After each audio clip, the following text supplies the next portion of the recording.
Hello दोस्तों, welcome back to coffee with Sumit Jain. आज China और पाकिस्तान को जितनी मर्जी बरनौल भेज दो, ये कम पड़ेगी इन लोगों के लिए, क्योंकि मोदी जी ने अमेरिका में जो काम किया है, आपका सर फकर से उठ जाएगा। मैंने जब वीडियो देखी, जब मोदी जी लैंड करे हैं अमेरिका में, और जब मैंने राष्ट्रगान सुना जो वहाँ पे बैंड बजाया गया राष्ट्रगान के साथ, मेरे रोंगटे खड़े हो गए थे उसको देखकर कि क्या वेलकम है एक प्रधानमंत्री का। और ये दृश्य मैंने कभी पहले देखा नहीं है। और जो दूसरी चीज़ मैंने देखी, जब वो कांग्रेस में अपना वो स्पीच देने गए थे, जैसे उनका स्वागत था, हर एक आदमी को था कि हम जाके मोदी जी के साथ हाथ मिलाएं। उसके बाद जब उनकी स्पीच खत्म हुई है, शुरू होने से पहले भी मोदी मोदी हो रहा था वहाँ पर अमेरिका के कांग्रेस के अंदर। और उसके बाद जब स्पीच खत्म हुई है, कांग्रेस के जो लोग थे वो वहां पर आके, ये इंडियन कांग्रेस की बात नहीं कर रहा हूं मैं, जो गले पड़ते हैं आकर, गले मिलने की बजाय, मैं यूएस कांग्रेस की बात कर रहा हूं, जिनके मेंबर्स ने आके ऑटोग्राफ मांगे मोदी जी से।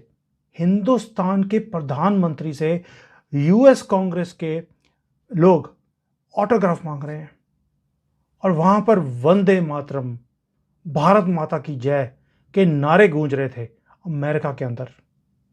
मुझे याद है एक पलकी शर्मा जो अपना वो चलती हैं वहाँ पे यूट्यूब पे, आजकल आती हैं, उन्होंने एक बार पोस्ट लिखा था ट्विटर पे कि it is so good to see Indian flag fluttering outside US White House. मैंने बोला था वो दिन दूर नहीं है जब ये अंदर भी फ्लटर करेगा। वही हाल था आज कि एक इंडियन प्राइम मिनिस्टर, एक इंडियन मंत्री को इतनी रिस्पेक्ट, जिसको शायद हमारे कंट्री में इतनी रिस्पेक्ट नहीं मिलती जितनी उनको यूएस में मिल गई। और जो मोदी जी ने स्पीच दी है, जिसके कारण इनको बरनौल कम पड़ेगी। आप देखिए मोदी जी ने टच कहां किया, आपको यह समझने की जरूरत है। पहला पॉइंट, मोदी जी ने बार बार डेमोक्रेसी की बात करी कि हम डेमोक्रेसी हैं, आप भी डेमोक्रेसी है, डेमोक्रेसी ही डिलीवर करती है, डेमोक्रेसी सबकी बात सुनती है, ये डिक्टेटरशिप नहीं है। सबका साथ होता है, सबका विश्वास होता है, उसी से तरक्की होती है। आप भी तरक्की कर रहे हैं, हम भी कर रहे हैं, लेकिन अगर ये दोनों डेमोक्रेसी इकट्ठी हो जाएं तो हमारा आसमान और हमारी धरती और पूरा वर्ल्ड सेफ रहेगा। निशाना कहां किया उन्होंने, जिसको बरनौल की सख्त जरूरत है। और यही बात खत्म नहीं करी मोदी जी ने। आप देखिए, मोदी ने बोला कि ये डिफाइनिंग मोमेंट है। डिफाइनिंग मोमेंट का मतलब क्या है? डिफाइनिंग मोमेंट का मतलब है कि अब नहीं तो कभी भी नहीं। या तो अब संभल जाएं, हम इकट्ठे हो जाएं, तो हम दुनिया का वर्ल्ड ऑर्डर चेंज कर सकते हैं। क्योंकि देखिए दुनिया जो है अब दो पालों में आ गई है, या तो चाइनीज ब्लॉक है या अमेरिकन ब्लॉक है। इंडिया दोनों में से किसी भी ब्लॉक में नहीं है। बट इंडिया एक बहुत बड़ा बैलेंसिंग फैक्टर है, जिसकी तरफ भी जाएगा उसका पलड़ा भारी हो जाएगा। और यही मोदी जी ने दिखाने की कोशिश करी है कि अगर हम दोनों इकट्ठे हो जाएं तो कोई भी कुछ भी कर ले, दादागिरी दिखाने की कोशिश करे, वो दादागिरी उसकी नहीं चलेगी। कहने के लिए बहुत कुछ है, लेकिन सबसे पहला जो इन्होंने मार मारी है चाइना को, इन्होंने बोला सप्लाई चेन। सप्लाई चेन आज की डेट में कॉन्सेंट्रेटेड है, इसको डिसेंट्रलाइज और इसको तोड़ना जरूरी है, इसको शिफ्ट करना जरूरी है, नहीं तो ये दादागिरी बढ़ती रहेगी। मैंने आपको लास्ट वीडियो में भी बताया था इस चीज़ों के बारे में कि मोदी जी वहां पे हथियार खरीदने नहीं गए, ये सप्लाई चेन शिफ्ट कराने गए हैं। ये चाइना की बैकबोन, जो इनकी रीढ़ की हड्डी है ना, उसको तोड़ने गए हैं। इसकी जो एंकड़ी है, जैसे पाकिस्तान की एंकड़ी निकाल दी ना इन्होंने, कटोरा लेके भाग रहे हैं पूरी दुनिया में और उनको भीख नहीं मिल रही, यही काम वो चाइना के साथ कर रहे हैं कि इनकी रीढ़ की हड्डी तोड़ के इनकी एंकड़ी निकालनी है। क्योंकि इनके लोग बोल रहे थे, ये हंस रहे थे हमारे ऊपर कि मोदी जी अमेरिका गए हैं, क्या तीर मार लेंगे। मोदी जी ने तीर नहीं मारा, इनकी रीढ़ की हड्डी तोड़ी भी नहीं है, निकाल के बाहर फेंक दी है। अब ये खड़े नहीं हो सकते। एक बार जैसे इन्होंने वहां पर मार मारी है कि सप्लाई चेन को शिफ्ट करो, और कहां करो, ये बात समझने की जरूरत है। उन्होंने ये नहीं बोला इंडिया में करो, उन्होंने बोला विद ट्रस्टेड पार्टनर। क्या आप चाइना को ट्रस्ट करते हैं या इंडिया को ट्रस्ट कर सकते हैं? ये आपकी चॉइस है। सो ही हैज पुट फॉरवर्ड जो इंडिया का केस है इतने ब्यूटीफुल तरीके से मैंने नहीं किसी भी इंडिया के प्राइम मिनिस्टर को जाकर प्रेजेंट करते देखा।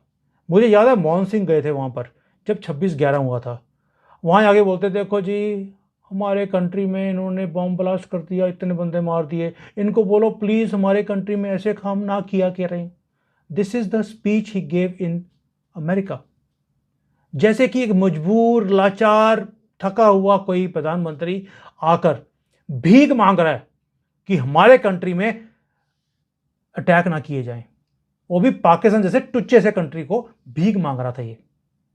और आज हमारा प्रधानमंत्री इन कंट्रीज की रीढ़ की हड्डी तोड़ रहा है वहां पर, और सारे बिजनेसेस को इंडिया में शिफ्ट करने की बात कर रहा है। और शिफ्ट भी कैसे, उन्होंने कैसे प्रेजेंट किया आप देखिए। क्या बोला उन्होंने, हमारी इनिशिएटिव्स क्या हैं, हमने कौन कौन से काम किए हैं, हमने 800 मिलियन अकाउंट खोल दिए, हमने इतने घर बना दिए, हमने ये फैसिलिटीज़ दे दी, तो इतना डिजिटल कर दिया, इतने हमने आधार कार्ड बना दिए, इतने हमने कोविड की इंजेक्शन दे दिए। He was trying to show कि इंडिया के पास अब वो कैपेबिलिटीज़ हैं कि हम अब हज़ारों की बात नहीं करते, अब हम मिलियंस एंड बिलियंस की बात करते हैं। We are ready. Are you ready to make India a trusted partner? और साथ में उन्होंने क्या बोला, जब हमने प्लेन के ऑर्डर दिए, आपके 50 में से 44 जो आपके स्टेट्स हैं उसके अंदर 1 मिलियन जॉब्स खड़ी हुई हैं, क्योंकि हमने आपको ऑर्डर दिया। जब आप कुछ वहां पे डेवलप करते हैं, उसकी R&D हमारे यहाँ होती है, हमारे यहाँ पे IT के लड़के वो सारी चीज़ों को डेवलप करते हैं। That means we are such a important and big player in your growth story. और अगर कहीं हम दोनों इकट्ठे हो गए, हम हिला देंगे सारी दुनिया को। और जो ये दादागिरी दिखाते हैं इंडो पैसिफिक में और में, ये हम नहीं सहन करेंगे। ये अब फ्री एंड फेयर होना चाहिए। ये नहीं है कि एक बंदा खड़ा हो जाए, वो बोले मैं किसी भी ऑर्डर को ना मानता हूँ ना मैं एक्सेप्ट करता हूँ, मेरी दादागिरी मैंने बोल दी, दादागिरी है तो दादागिरी है। अब वो काम नहीं है, वो नहीं चलेगा। और इसके लिए इंडिया और अमेरिका को इकट्ठा होना बहुत ज़रूरी है, ताकि हम सारे एरिया को फ्री भी रखें और प्रोटेक्टेड भी रखें। ये छोटी बात नहीं है। इसको बोलते हैं जितना मर्जी बर्नौल भेज दो, इनकी जलन खत्म नहीं हो सकती। दूसरी बात, उन्होंने पाकिस्तान को भी घेर लिया। उन्होंने बोला जो टेररिज्म को फैलाते हैं उनके साथ भी सख्ती से हैंडल करना पड़ेगा।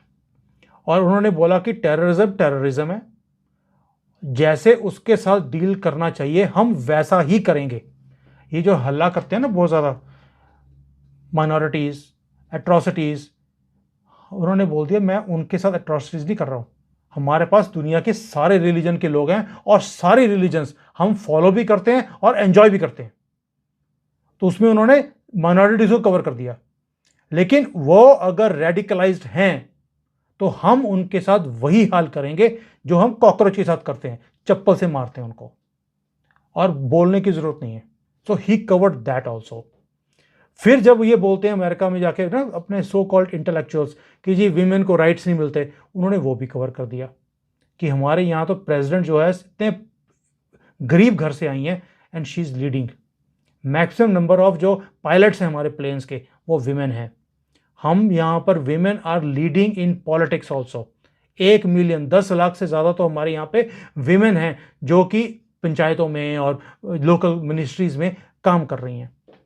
किसकी बात करते हो आप कि विमेन को राइट्स नहीं है? ये देखिए, हमारे तो वेदों से विमेन को राइट दिए जाते हैं। We respect them more than man. तो उन्होंने वो भी कवर कर दिया। लेकिन जो मुद्दे पर Rahul Gandhi and party and ये सारे लेफ्ट विंग वाले जो मोदी जी को घेरने की कोशिश करते हैं, उन्होंने ऐसे तमाचे मारे इनके मुंह पर कि इनको अब ना जितना मर्जी बर्नौल भेज दो, मैं बता रहा हूं आपको, आप कंटेनर भी भेजोगे ना कम पड़ेगा। फिर देखिए, एक जब आप कहीं जाते हैं तो आप एक केस प्रेजेंट करते हैं अपने कंट्री का। उन्होंने वर्ल्ड ऑर्डर को चेंज करने की बात करी है कि अगर इंडिया और अमेरिका इकट्ठे हो जाएं, हम पूरे दुनिया का वर्ल्ड ऑर्डर चेंज कर देंगे। उन्होंने बोला देखो, मोदी ने जाने से पहले एक चीज बोली थी, we want higher, deeper and broader. हमारी रिप्रेजेंटेशन चाहिए पूरी दुनिया में। अब हम ये छोटापन जो दिखाते हैं ना हमें कि आप गरीब कंट्री हो, छोटे कंट्री हो, हम ये बर्दाश्त ही नहीं करेंगे। हमें बड़ा रोल चाहिए, हमें यूनाइटेड नेशंस में रोल चाहिए। हम अपनी बात अकेले नहीं करते, हम अफ्रीका की बात भी करते हैं, उनको G20 का मेंबर बनाइए।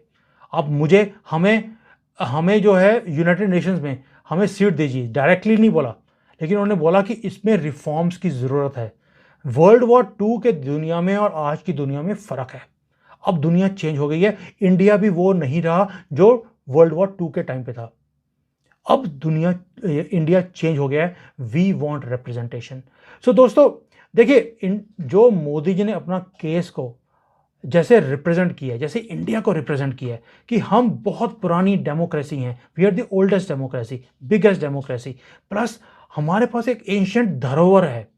और लेकिन हमारे पास एंशिएंट धरोहर है, हमारे पास दुनिया भर के रिलीजन्स हैं, हमारे पास दुनिया भर का सब कुछ है, लेकिन हमारे पास एक यंग पॉपुलेशन है जो दुनिया को चला रही है उंगलियों पर।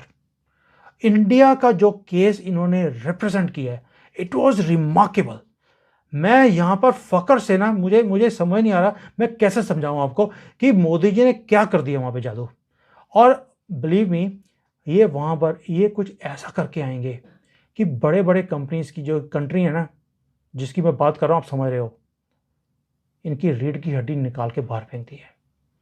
इसलिए दोस्तों फकर करें कि हमारा प्रधानमंत्री वहां जाकर हमारा नाम रोशन कर रहा है। वो अपना नाम रोशन नहीं कर रहा, वो भारत का नाम रोशन कर रहा है।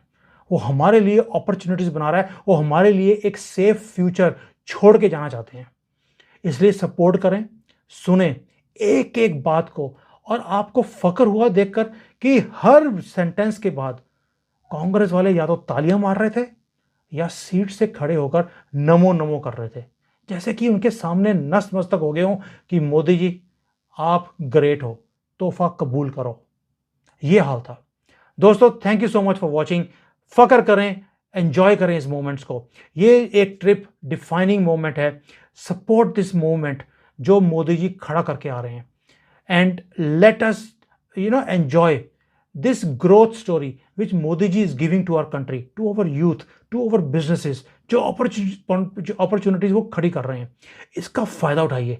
मैं यहाँ पर आज भी एक कंपनी को मिलके आया हूँ और उसने मुझे बताया आकर, कहता कि हमने यहाँ पर बैठकर मोदी जी की पूरी स्पीच चाइनीज में कन्वर्ट करके सुनी है, and we are really proud कि यार आपकी कंट्री के अंदर एक ऐसा प्राइम मिनिस्टर, वो प्रेसिडेंट बोलते हैं, इनको पता नहीं प्राइम मिनिस्टर और प्रेसिडेंट के फर्क क्या होता है, जो आपका प्राइम मिनिस्टर आपके लिए कर रहा है। We want to come to India. अब मैं सितंबर में इंडिया आ रहा हूँ, सितंबर एंड में, तो इनकी 3 कंपनीज, बहुत बड़ी कंपनीज हैं, वो मेरे साथ इंडिया आ रही हैं, और मैं मंत्री जी जो हैं अपने रूरल डेवलपमेंट के, उनके साथ मैं मीटिंग करने वाला हूँ, ताकि वहाँ यहाँ पर जॉइंट वेंचर किया जाए इंडिया में, not with government, with some Indian partner. मैं पार्टनर भी मैंने चूज कर लिया कि किसके साथ हम बैठ के बात कर सकते हैं, ताकि अब हम ये बाहर नहीं जाना, बाहर वालों को हमने अपने पास लेके आना है, और मोदी जी ने विजन दिया है, मैं उस काम पे लग गया हूं। Thank you so much. Keep watching, keep sharing, keep sending your comments. मैं अगले वीडियो में आप ही का जो रिक्वेस्ट है उसके हिसाब से एक वीडियो बना के लेके आने वाला हूं कि चाइना हमारे अगेंस्ट है, लेकिन हम अभी भी चाइना से माल क्यों खरीदते हैं। इसके ऊपर मैं वीडियो मैंने बना ली है। I upload it tomorrow. Thank you so much. जय हिंद।